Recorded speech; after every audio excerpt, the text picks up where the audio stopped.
নমস্কার। আজ আমি নিয়ে চলে এসেছি তোমাদের সামনে এঁচোড় ভাপা, যেটা রান্নার পদ্ধতিও আলাদা আর এর স্বাদও সম্পূর্ণ আলাদা। তো মাছ মাংস ফেলে তোমরা অনায়াসে এক থালা ভাত দিয়ে এটাকে খেয়ে নিতে পারবে। তো প্রেশার কুকারের মধ্যে ভাপে এটাকে রান্না করব। তো চলো 5 মিনিট ধৈর্য ধরে ভিডিওটাকে দেখে অবশ্যই শিখে নিয়ে বাড়িতে ট্রাই করো। তো প্রথমেই দেখো আমি এঁচোড়টাকে ডুমো ডুমো করে কেটে নিয়েছি, সাথে দুটো দিয়েছি আলু, ওই এঁচোড়ের মতোই কেটে। তো কেটে ধুয়ে রেখেছি আর এটাকে একবার একটা বড় পাত্রের মধ্যে ঢেলে নিয়েছি, যেহেতু মেখে চুকে করব। তো প্রথমেই দেখো আমি কুচো পেঁয়াজ দিয়ে দিলাম, তারপরে দিয়ে দিলাম টমেটো। আর হ্যাঁ, যদি নতুন দর্শক হয়ে থাকো আমার ভিডিওতে, তাহলে অবশ্যই সাবস্ক্রাইব করে নিও আর বেল নোটিফিকেশানটা অন করে দিও। তো দেখো দিয়ে দিলাম 1 চামচ গুঁড়ো লঙ্কা গুঁড়ো, 1 চামচ মশলার গুঁড়ো, 1 চামচ হলুদ গুঁড়ো, 1 চামচ লবণ। লবণটা অবশ্যই পরিমাণ মতোই দেবে।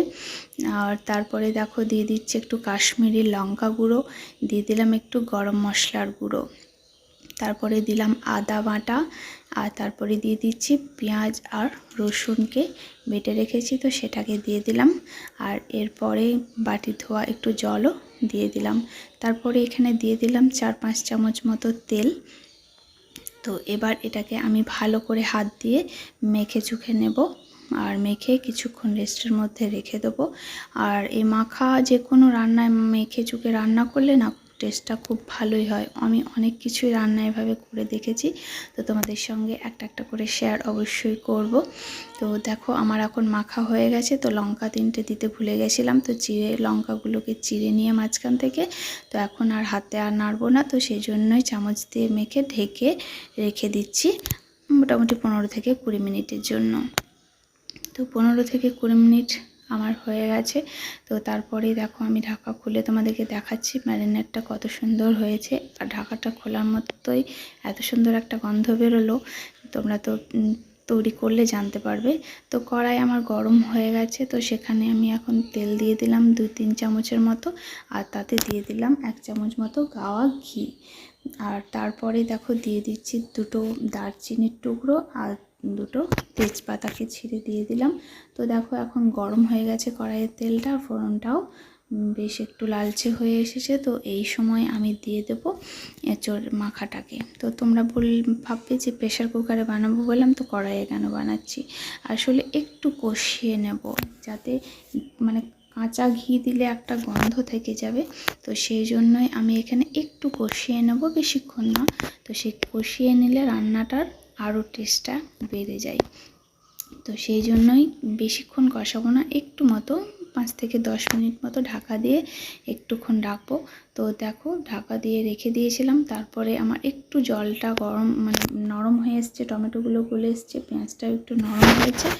আর সেই পর্যায়ে দেখো এবার আমার কিন্তু কষানো হয়ে গেছে। তো আমি একটু নাড়িয়ে চাড়িয়ে নিচ্ছি। তো এবার আমি এটাকে দিয়ে দেবো প্রেশারের মধ্যে। তো আমার কষানো সম্পূর্ণ রেডি, দেখতেই পাচ্ছ একটু মাখার থেকে অন্যরকম হয়ে গেছে। তো এটা কড়াই না প্রেশার কুকারে না দিলে তো সেদ্ধ হতে চাইবে না, এঁচোড়টা অনেকখানি সময় লাগবে। তো সেই জন্যই তো এরপর চলো আমি প্রেশার কুকারের মধ্যে ভরে দিচ্ছি। তো রান্না বিভিন্ন রকম পদ্ধতিতে করে দেখতে দেখতে বেশ ভালোই লাগে। আমি তো নিত্য নতুন করে থাকি। তো বাটির মাখানো যে জলটা ছিল, মাখিয়ে রেখেছিলাম, সেই মশলা লেগেছিলো, তো সেই জলটাকে দিয়ে দিলাম। তারপরে দিয়ে দিচ্ছি দেখো 2টো সিটি দেবো আমি, 2টো সিটিতেই আমার এঁচোড়টা সেদ্ধ হয়ে যাবে। তো 2টো সিটি আমার কমপ্লিট হয়ে গেছে। তো এবার সিটি একটুক্ষণ রেস্টে রাখার পর দেখলাম যে না আর ভাপটা নেই, ভাপ ছেড়ে গেছে। তো এবার প্রেশার কুকারটা খুলে তোমাদেরকে দেখাই কেমন হয়েছে।